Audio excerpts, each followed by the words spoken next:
My name's Maggie, and I work for a company. I'm 29 years old and just tied the knot with my husband, William. We dated for over 2 years before getting hitched. We kicked off our married life in the apartment I've had since my single days. Dad gifted it to me when I landed this job. With my brother and his wife moving back in with our folks, I figured it was time for me to spread my wings. Dad, being well off, got me a nice apartment close to our family home when I started working. Not sure if he wanted to lend a hand whenever I needed or just keep me nearby. But either way, I ended up in a fantastic place.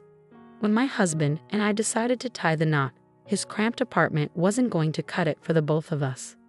Luckily, I had a spacious place that didn't cost me a dime in rent, so he moved in with me right away. The first time I visited his family's home in a snowy area was during winter. I was blown away by the amount of snow and how chilly it was. Growing up in the city, his family's home felt like a whole new world to me. His mom and brother lived in this quaint old house straight out of a fairy tale, surrounded by fields. Back when my father-in-law was around, they did some farming on the side. Their nearest neighbors were a bit of a hike away. My husband had been living in a tiny apartment, too cramped for both of us. Luckily, I had a spacious place that didn't cost a cent in rent, so he moved in with me right away when we decided to tie the knot. The first time I visited his family's home in a snowy area was during winter. I was amazed by the vast amount of snow and how cold it was. Growing up in the city, his family's home felt like a whole new world to me. His mom and brother lived in this charming old house straight out of a fairy tale. Back when my father-in-law was alive, they used to do some farming on the side. Their house was surrounded by fields, with the nearest neighbors a bit of a trek away. What surprised me even more was that the bathroom was outside the house. I thought I could handle it for short visits, but the idea of living there long-term seemed daunting, especially in winter when it's snowy and freezing. Venturing out to the toilet in the middle of the night takes a lot of bravery. Plus, after a shower, I worried about catching a cold from the chilly temperatures when I visited to meet them for our wedding. I didn't stay overnight, so I didn't experience the shower ordeal, but dealing with the outdoor toilet was definitely tough. However, my mother-in-law and brother-in-law were very kind, which put me at ease. Even though we wouldn't be living together, I wanted to foster a harmonious relationship with them as we became one family, but something nagged at me. While my mother-in-law always greeted me warmly, I noticed she seemed to murmur complaints when alone with my husband. What worried me more was my brother-in-law's previous marriage, which ended in divorce after just a year, a topic my husband avoided discussing. I wanted to ask, but since my husband remained tight-lipped about it, I didn't press the issue. At our wedding, my mother-in-law wore a radiant smile, prompting my father to comment on her kindness. I smiled back, though my own mother had reservations. Despite her smiles in public, she seemed rather sour when she thought no one was watching. "Watch out, she might be two-faced," my mother cautioned. Still, I chose to believe there wouldn't be any problems unless we lived together. We started our married life in the apartment happily, free of worries. However, just 3 months into marriage, my husband began to dump all the household chores on me and make decisions without consulting me. Despite our agreement to share chores since we both worked, he started slacking off. Initially, he helped with tasks like cleaning the bathroom and occasionally cooking dinner when I came home late. But recently, he's become reluctant to do even basic cleaning, leaving me to handle everything, including dinner preparation. Sometimes when I'm cooking after a long day, he'll impatiently demand, "Hurry up, I'm hungry," which only adds to my frustration. Beyond the chores, what really bothers me is his unilateral decision-making.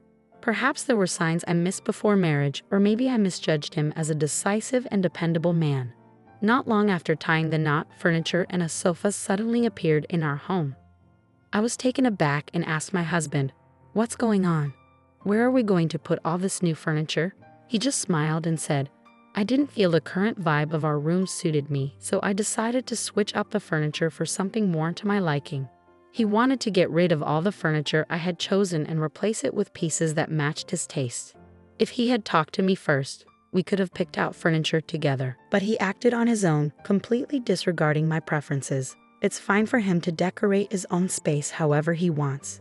But I didn't appreciate him changing our shared living area without discussion. His sense of design didn't seem to make much sense, and I was left speechless by the mismatched colors and shapes of the new furniture. Then came an unexpected proposal. "It'd be great if you could foot the bill for it." After all, this was originally your apartment, right? I was already frustrated that he had taken over the living room with his tasteless furniture, and now he was asking me to pay for it. I wondered if he was joking and asked again, "What? Why should I pay for it? Besides, it's the furniture you bought on your own." I usually don't speak up, but this time I stood my ground. My husband seemed at a loss for words, but it was clear he didn't want to spend his own money.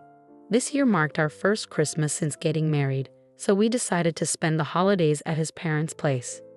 It was my first time staying at their house, so I was feeling anxious and nervous.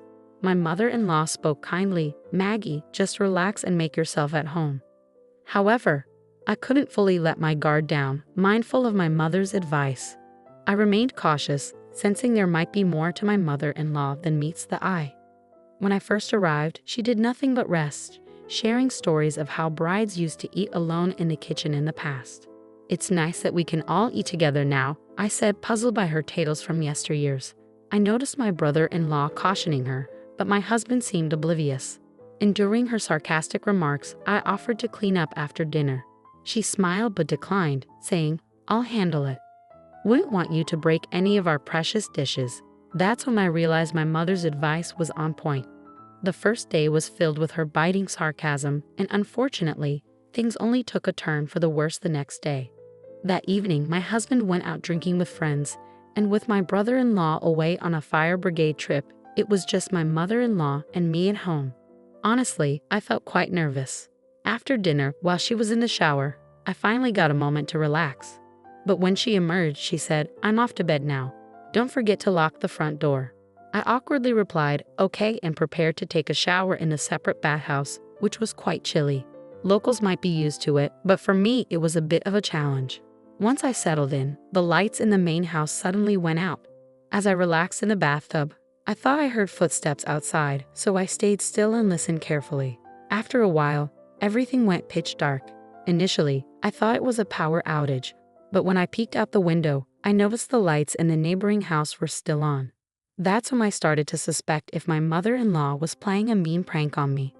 I didn't want to believe she would do something so cruel, but given her tendency to make sarcastic remarks with a smile, a sense of unease began to creep into my heart. Feeling a sense of urgency, I hurried out of the shower, dried off, and changed into my pajamas. The room was completely dark at first, making it hard to see anything. But as my eyes adjusted, the moonlight seeping through the window helped me navigate. While I couldn't help but think how immature this prank was, I attempted to open the door to leave, only to find it stubbornly stuck shut, resisting all my efforts to force it open. Panic started to grip me. There was a window, but it was barred from the outside. Thankfully, I had my smartphone with me. I tried calling my husband for help, but he didn't pick up. On the third attempt, he finally answered, shouting loudly, "Why are you bothering me? Can't you see I'm busy right now?" It was clear he was drunk, but I desperately needed his assistance, so I pleaded with him. "I'm stuck in the bathroom. Please come over right away," I pleaded urgently. But it seemed he either didn't grasp the seriousness or didn't care, replying dismissively, "You shouldn't have taken a shower now. I'm too drunk to help. Goodbye." After he hung up, I dialed his number repeatedly, but it seemed he'd switched off his phone. I debated calling the police or fire department, but I wanted to exhaust all options before resorting to that. I hesitated to involve the authorities, fearing my mother-in-law's wrath. First, I tried to find a way out on my own. I thought perhaps if I shouted from the bathroom window, someone passing by might hear me. But to my dismay, the window was frozen shut. My husband had mentioned that the pipes sometimes freeze. If I were to remain trapped here all night, I could freeze to death. Just as I was on the verge of reluctantly dialing the police, a voice from outside startled me. "Is there a power outage? Hello? Is anyone in there?" Relief washed over me upon hearing that voice. I heard a series of knocks, indicating someone was trying to assist, and before long, the door creaked open.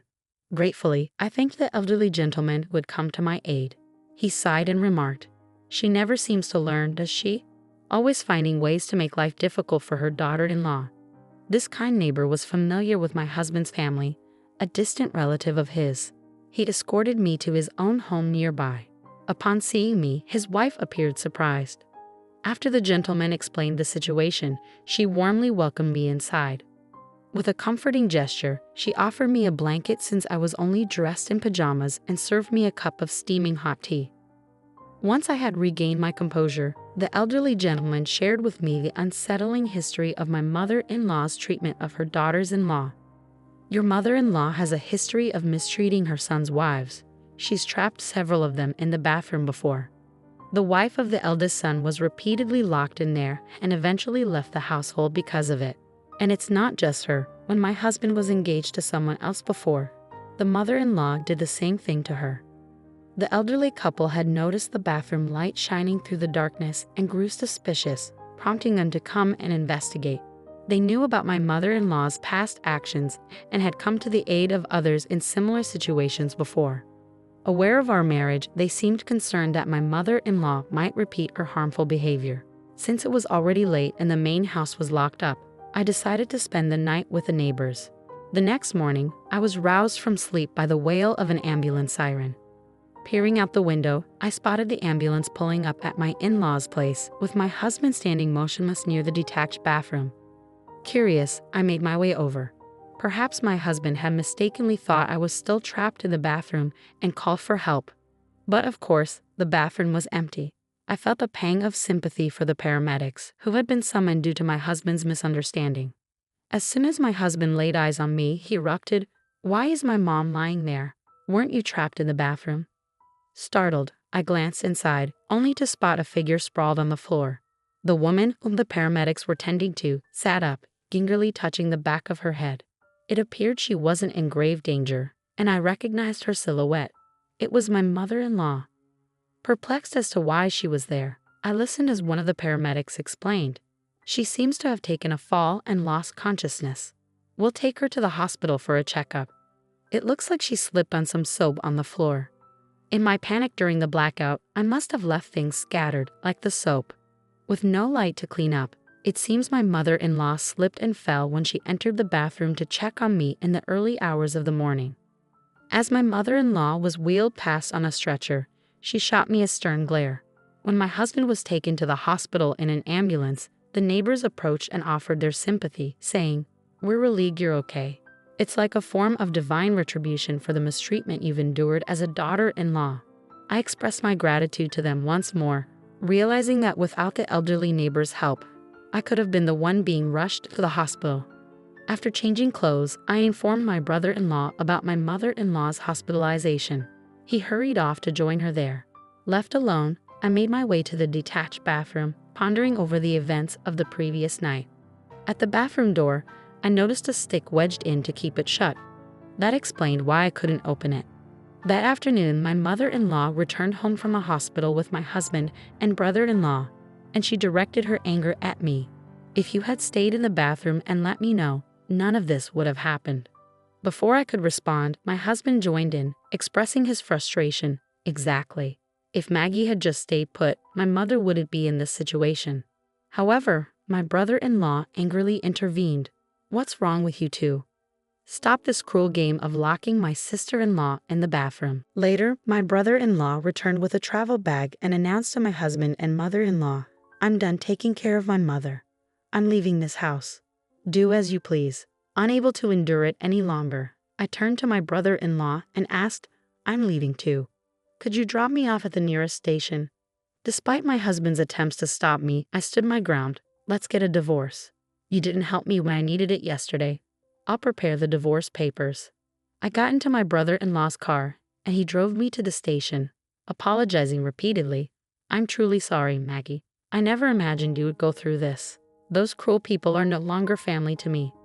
I returned to my apartment, prepared the divorce papers, and began packing my husband's belongings.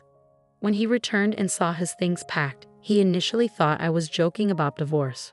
But his shock turned to anger when he saw the actual papers. "You're ending our marriage over something so trivial? You weren't even hurt, were you?" Realizing it was futile to argue, I silently handed him the papers. With reluctance, he signed them and left the apartment. However, it became evident that he didn't have the means to rent another place or hadn't found one yet. The truth was, throughout our marriage, he had been dependent on my income, often spending recklessly and even accumulating debt. After leaving our home, my husband initially stayed with a coworker. But as time passed, even that support faded, and he found himself increasingly isolated. Losing his home, evading debt collectors, and eventually losing his job, he found himself in a dire financial crisis. My mother-in-law has become a topic of neighborhood gossip, with rumors circulating that she drove her daughter-in-law to divorce. It seems she's now avoided by others, and according to my brother-in-law, she lives a solitary life, much like my husband. With my brother-in-law also gone, she's left to manage on just her pension, facing financial strain. In rural areas, having a car is essential, but with no one at home and a strained relationship with the neighbors, she's unable to receive any assistance. It appears my mother-in-law, abandoned by both family and neighbors, lives alone. As for my husband, he's consumed by his own troubles and lacks the means to aid his mother. After our divorce, I replaced the tacky furniture he chose with pieces I love. I've embarked on a new chapter, hopeful for a brighter future and open to new, positive experiences.